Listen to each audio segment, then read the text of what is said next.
मुंबईमध्ये मराठी भाषेला दुय्यम वागणूक दिल्याचा प्रकार उघडकीस आलेला आहे। पश्चिम रेल्वेतील एका अधिकाऱ्याने रेल्वेशी संबंधित तक्रार नोंदवणाऱ्या प्रवाशाला हिंदीत बोला, मराठी समजत नाही असं उत्तर दिलंय। असं उत्तर दिल्यामुळे मराठी प्रवाशांमध्ये संतापाचं वातावरण आहे। त्यामुळे संबंधित अधिकाऱ्यावर तातडीने कारवाई करा, अन्यथा आंदोलन करू असा इशारा महाराष्ट्र एकीकरण समितीने दिलेला आहे। तर नेमकं काय हा संवाद होता ऐकूयात।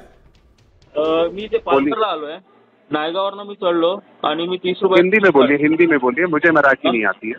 काय साहेब, तुम्हाला मराठी का नाही येत? हेलो हेलो, तुम्हाला मराठी काय येत नाही? मुझे मराठी नहीं आती है, हिंदी में बोल दीजिए। पण काय येत नाही साहेब? क्या बोल रहे हो? मॅडम साहेब, तुम्हाला मराठी येत का नाही? हेलो, अरे मुझे मराठी नहीं आती है पार्टनर, तो मैं क्या करूं? तर आपण बघ,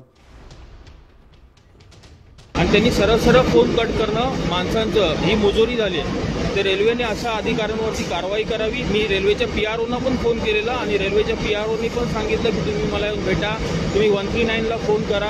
आणि ते सगळं हिंदीमध्ये, त्यांना पण मराठी येत नाहीये। जे रेल्वेचे PRO जे आहेत त्यांना सुद्धा मराठी येत नाहीये।